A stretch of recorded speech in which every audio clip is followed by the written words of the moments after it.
98.7 KISS FM with cool DJ Red Alert doing the mixing.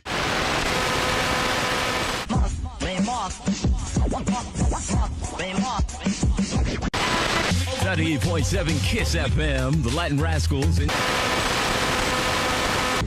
God Cops of Hip Hop, Mr. Magic.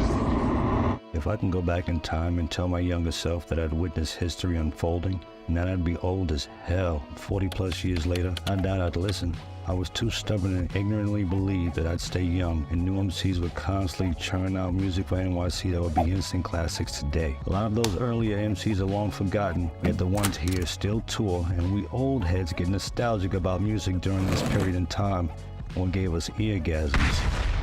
I'm gonna keep this a buck. Oof, there's me, with the fake gazelles on. The 1980s booty shorts, socks that damn near came up to my chesticles, pimping on Park Avenue, at the knockoff joints called gazelles from a street vendor. I know that was a style back in the day, but I can't believe our parents let us go all dressed like that with those booty type shorts. Anyway.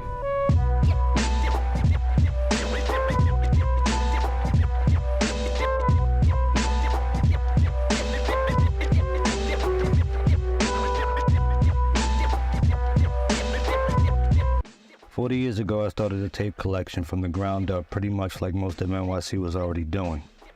The thing is, I had no idea that I was on the ground floor what I personally believe was the golden age of hip-hop. In 1983, I lived right uptown in the Bronx, 1750 Sedgwick Avenue to be exact, down the street from 1520, right across from River Park Towers in the Harlem River, which separated us from Manhattan. Solid area before the crack epidemic fully hit, while crackheads were waiting for the 1st and 15th of every month. To stay out of trouble during the summer, we played full-court basketball, swam at Roberto Clemente State Park, or went to a summer camp at Bronx Community College. On this particular day to summer camp, I saw this dude with a heavy-looking boombox blasting a jam I'd never heard before. It was by Gaz, and the song was Sing Sing. Some DJ was cutting the hell out of this disco joint. Right then and there is what made me want to start recording tapes for myself. But I was young, had no working papers as a minor for a summer job, so any money I did get went to buying comic books. Dead ass. Once the school year started, I had to bide my time. As long as I looked fly doing it, I went to the High School of Art and Design. In that time frame, most of us sported Lee's, Shams the Baron shirts, Pumas, Adidas, Kangos, name belts, sheepskins, leather bomber jackets. I personally did most of my shopping on Fordham Road in the Bronx, Delancey Street in the city, or the Aqueduct Flea Market in South Ozone Park, Queens. The current trend in music being played at the time was damn near synonymous with how we dressed. Around Christmas of that same year, my pops bought a stereo system for me to use that had a tape deck. Now for a while we were going to school, we listened to the radio. 98.7 KISS to be exact.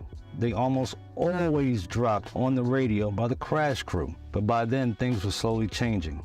RunDMC dropped Suck MCs and It's Like That on Profile Records, while the Fearless Four kept the movement going with Elektra Records by releasing Problems of the World. This was a year before Def Jam, before Tila Rock and LL Cool J. Sugar Hill Records was slowly being phased out. Not completely, mind you, but it was happening. For a while, most of the Black and Latino listeners started listening to Mr. Magic on 107.5 WBLS. Keep in mind though, I had no idea Mr. Magic was on WBLS or WXBI. I personally regret not knowing this. Also during this time frame, 98.7 KISS had mixes done by Tony Humphries and Shep Pettibone, and man, they were killing it. If you heard a mix that you'd never heard before on that station, like say Paul McCartney and Michael Jackson Say, and in the middle of that mix you heard 98.7 KISS, Master Mix. That's what they were doing. I mean, all that's well and cool, but we youngins wanted that rap shit, because that's what we gravitated towards. The adults couldn't stand it, understand it, and didn't appreciate it. Then again, hip-hop culture, with rap music gaining traction, had basically replaced disco. It's not our fault, we couldn't even get in the club, so we had to do the park jams. So what did we do on Friday and Saturday nights? Pop in a tape, start recording, and trust, that's exactly what we did. By now, Buffalo Gals from the world's famous Supreme Team and beatbox from the Art of Noise were staples in hip-hop. The mentality was, if it didn't fit into the soul, R&B, or electro freestyle genres, then it had to be rap music, especially if it had drums that you could bop your head to. We didn't mind. We were hungry for new material, and a lot of it actually seemed experimental. So Red Alert and Chuck Chillout fed us this music over the weekend like we were all gremlins, yet they stopped at midnight. In my opinion, this was the beginning of the golden age of hip-hop, and most of us didn't even know it at the time, and the struggle was real. If your tape popped or got jammed in your boombox, that's when you had to get the tools to fix it. Why bother? Because you probably had one of the illest mixes on that tape, or Chuck Chillout did one of the sickest scratches on that particular tape, and you had to get it fixed. I'm being honest. Now, one of the first joints I started recording was It's Yours by Tila Rock and Rockbox by RunDMC. Red Alert made sure to spin and cut it up like crazy. Those joints are moving in the streets and on the radio hard. People seem to forget this, but It's Yours was the very first rap record on Def Jam. It wasn't LL Cool J's I Need a Beat. But us old heads caught on to the fact that Mrs. Smith's early flow, it sounded a lot like Tila Rock's. Coincidence? Oh no. Anyway, peep game. Before they were the Beastie Boys, they were friends with Rick Rubin, who produced the track. A young kid at Rock was there in the studio with T when he recorded the jam, along with some grown-ass women. You know in the record when T says, "Do you like it?" and the crowd says, "Yeah," that's at Rock, and the women doing the crowd voices. Real talk. Even more interesting, Rick Rubin wanted to sign Special K from the Treacherous 3 for this, but he couldn't do it because Special K was still signed with Sugar Hill Records as part of the Treacherous 3. So he went with Special K's brother, Tila Rock. Even more ironic, Kid at Rock tasted Brass Monkey for the very first time that night, and they sampled It's Yours for Paul Revere 2 years later. Mess your head up, right? This stripped down jam was hot on the streets of New York. You couldn't go anywhere without hearing it. Your moms knew this song. Your grandma's put in her teeth just to recite the lyrics. Your crazy uncle stopped playing spades, put his Colt 45 down just to listen to this song. If a cop busted you playing this shit on a boombox on the train, he let you off with a warning and start bopping his head till he get off at 86th Street. That's how dope this record was. Or back in the day, we used to say it was fresh. However, Red and Chuck spun another joint. When I said new material seemed experimental, I wasn't kidding, because RunDMC dropped Rockbox. Bruh.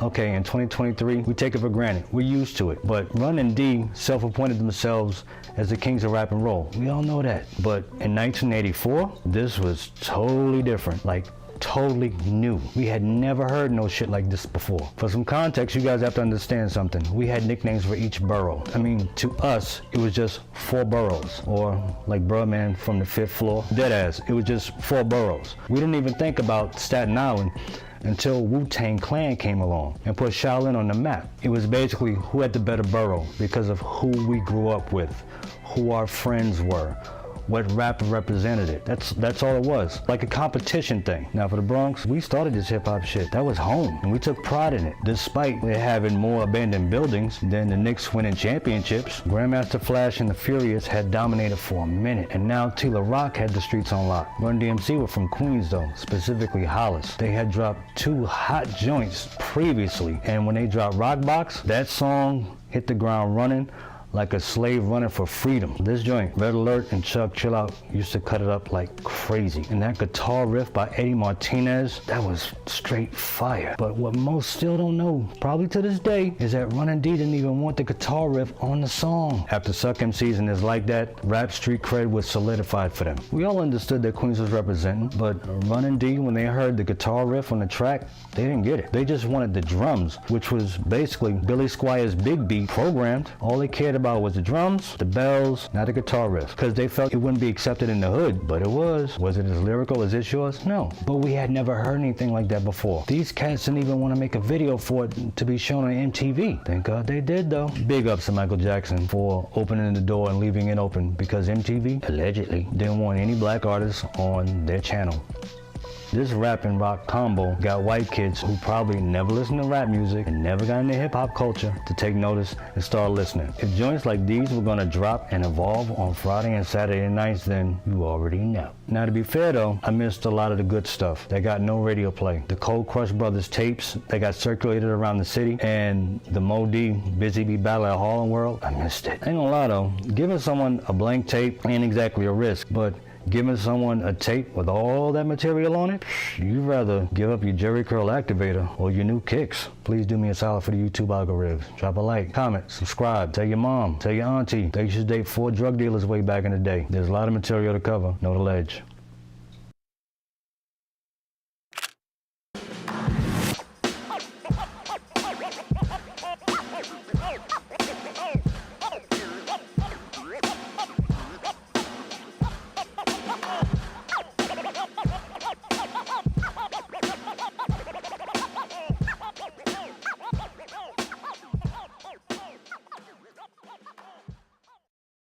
Imagine that the following happened. No more rap music being played on WBLS in 1984 anymore, ever.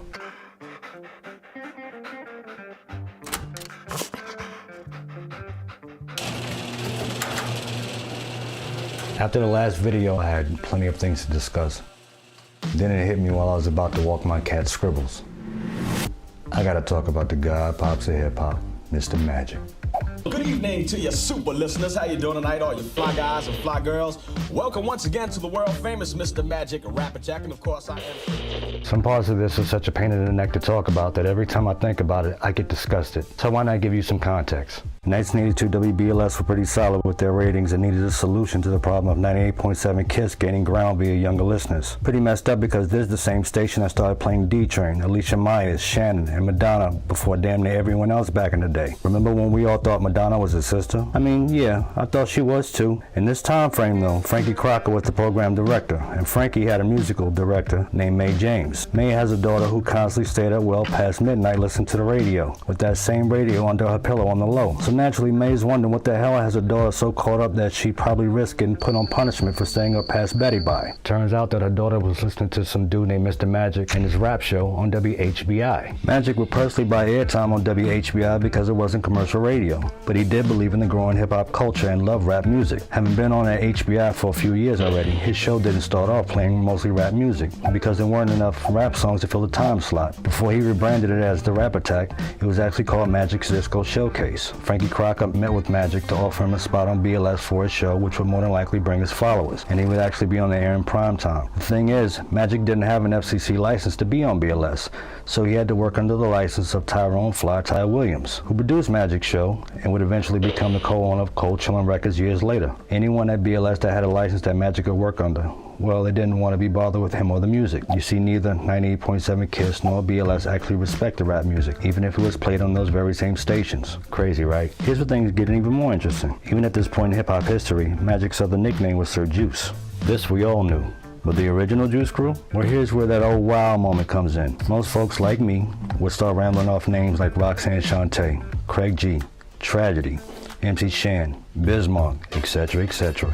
You already know. But I'm talking the original Juice Crew. That's these dudes. Curtis Blow, the Fat Boys, Melly Mel, Grandmaster Flash, DJ Junebug, and Sal, the owner of the Disco Fever. You see, Magic would hit up the Disco Fever and the Boogie Down quite a bit. If you frequently went there and had celebrity status as an MC, DJ, or radio personality, you were more than likely considered part of the Juice Crew. With Magic and Fly Ty Williams on board BLS now, Magic needed a DJ for his show, and he wanted DJ Junebug, who was a prominent DJ at the Fever. However, Junebug was found dead in the Bronx. As great a DJ as he was, to the point that he had the ear of Curtis Blow and the crowd at the Fever, Junebug was also into extracurricular activities, and it seemed to catch up to him. With Junebug's tragic passing, Magic was desperate for someone to be his turntable DJ on the Rap Attack, and was introduced to Marley Marl by way of Dr. Bob Lee. The first time Magic asked Marley to be his DJ, Marley point blank turned him down as they didn't exactly get along from the jump, and that lasted a while. When he asked again, with the proposal of Marley earning more money as opposed to being a club DJ, Marley jumped at the chance, especially with millions of Magic's listeners ready for some eargasms. Yet even that was a problem, because Marley didn't have his FCC license either, and technically didn't work at BLS. Frankie Crocker and Magic bumped heads quite a bit over this, until Crocker gave in and gave Marley a shot. For a few years things worked out fine until the chemistry between Magic and Marley was undeniable.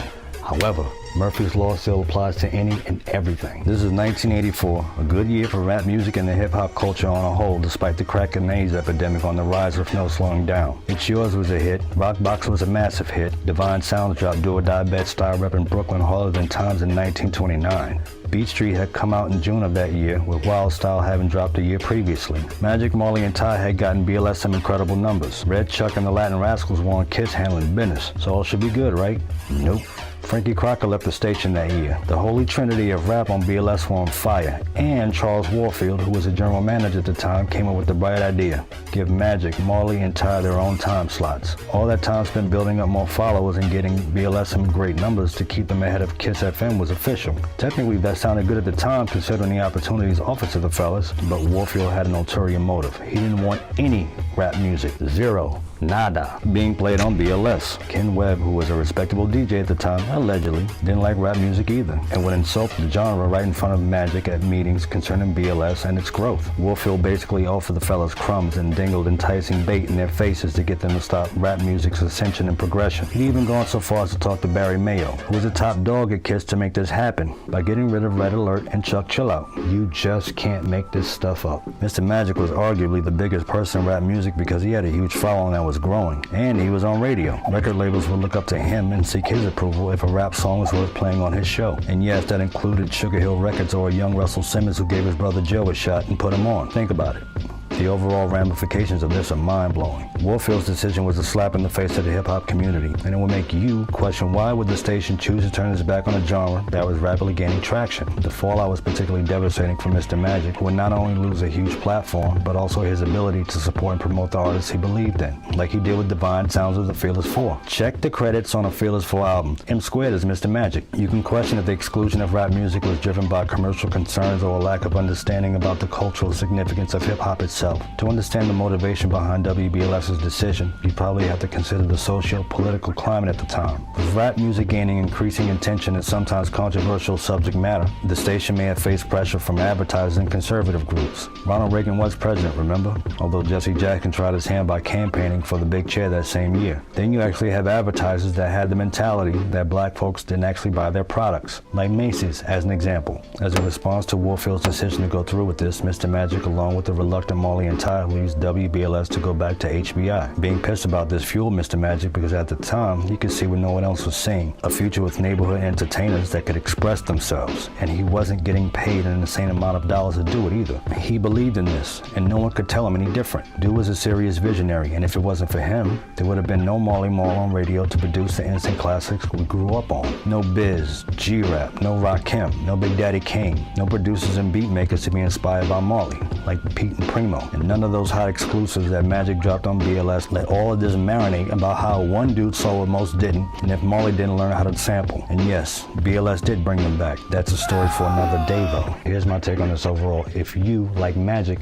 have a vision that no one else can see, don't let anyone stop you. The only one stopping you is you. Just make sure to keep your integrity intact and stay the course. Let me know your thoughts in the comment section, and I'm gonna have an entanglement with a cup of coffee. Praise Jesus for coffee. Hit that like and subscribe button, because I have more joints to explore and to get people thinking. Big ups to Magic, Marley, and Fly Ty for being the soundtrack to my teenage years, and mostly everyone else in the New York tri-state area. Know the ledge.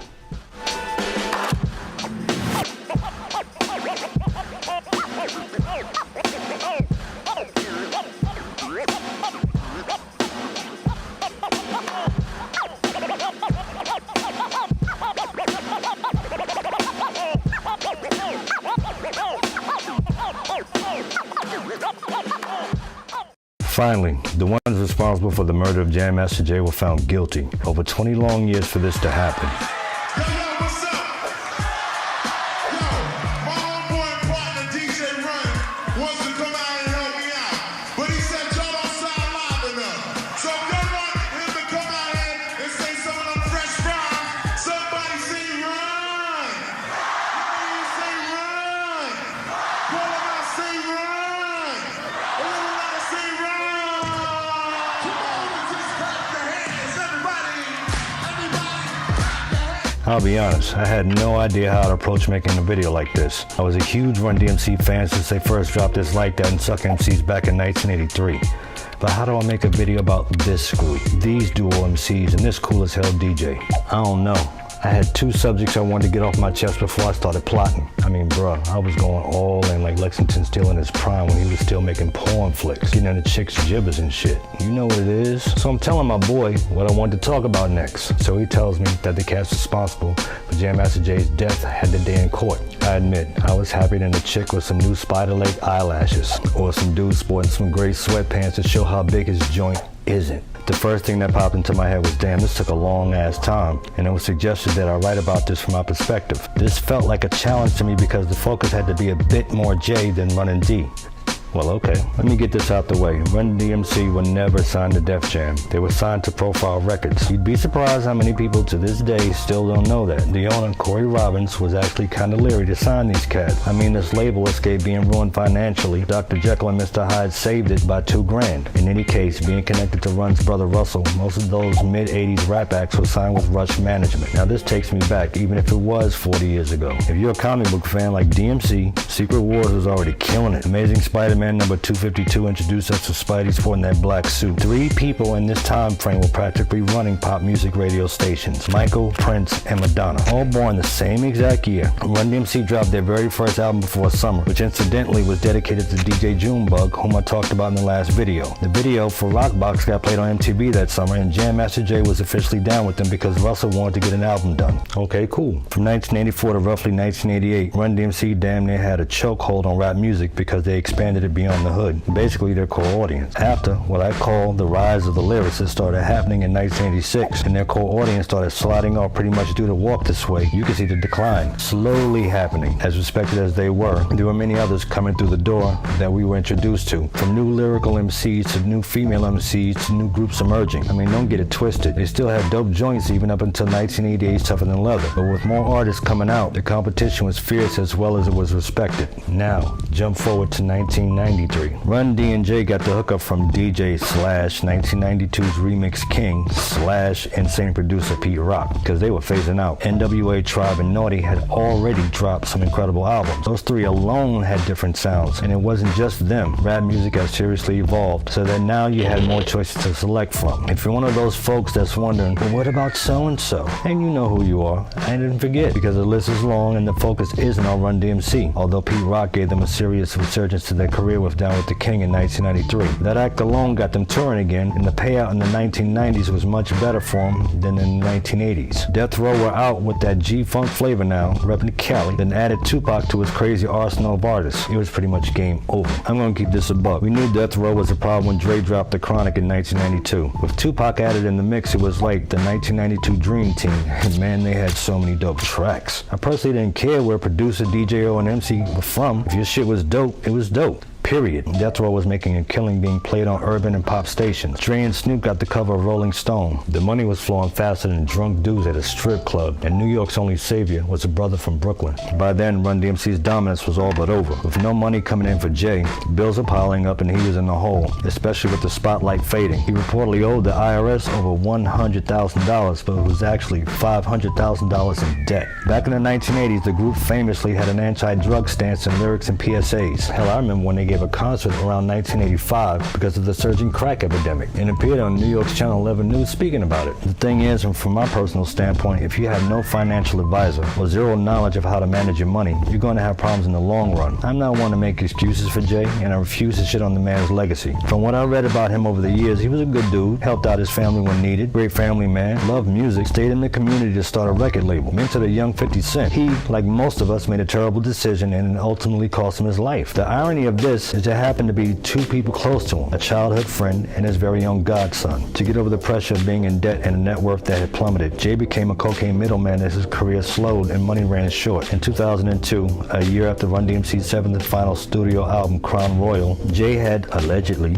acquired 10 kilograms, 22 pounds of cocaine. To get it distributed, he brought in Ronald Washington, his childhood friend, and Carl Jordan Jr., his godson, to make this happen in the Baltimore area. The thing is, Ralph Mulgrove, a drug dealer dealer based in Baltimore didn't want to work with Washington. He knew Washington from way back in the day and actually wanted to put a hot one in him on sight scene. The animosity was a bit thick, and Mulgrew refused to do the deal with Jay if Washington was involved. Mulgrew lived in Baltimore at the time and oversaw a cocaine distribution ring with about 25 workers. Since he wouldn't comply, Jay cut Washington and Jordan Jr. out of a potential $200,000 payday, which pissed them off to the highest point of festivity. Mulgrew has spent 12 years in federal prison on a drug-related conviction before his release in 2013. He testified only after being arrested on a material witness warrant, which can be used to compel court appearances. Days leading up to his death, Jay seemed more worried than usual, and he stayed strapped. On October 30th, 2002, Washington and Jordan entered a previously locked fire escape exit door at the back of Jay's recording studio, located on Merrick Boulevard in Jamaica, Queens. With the help of accomplice Jay Bryant, who incidentally will be tried in January of 2026 in a separate trial, Ronald Washington and Carl Jordan went upstairs to the recording studio where Jordan greeted Jay. At the time, Jay was sitting on the couch playing a video game and reviewing paperwork with his business manager. Initially happy to see Jordan, things went south fast. Jordan pointed a gun at Jay and fired 2 shots at close range. One shot hit him in the head and he died instantly. Jay's business manager tried to dip out after witnessing this, but was caught by Washington. He pointed a gun at her face and demanded that she lie on the floor, after which Washington, Jordan, and Bryant fled the scene. The defendants later openly made admissions to their associates implicating themselves in the fatal shooting or bragging about being the shooter of Jam Master Jay. After Jay's murder,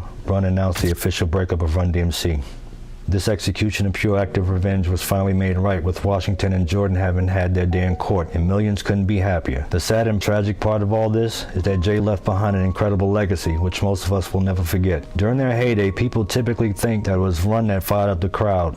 No, that was Jay. Jay brought that energy. The look of RunDMC, the Godfather hats, sporting Adidas, that was Jay. When Mr. Magic had DJs visiting BLS and none could deal with how the equipment was set up, only one cat wasn't scared to shine when competing with Marley Marl on those turntables. Again, Jay. I still have those tapes where Jay set the mood for the crowd at the Apollo and then in Madison Square Garden back in 1986. It was all Jay. This is how I personally want to remember the man.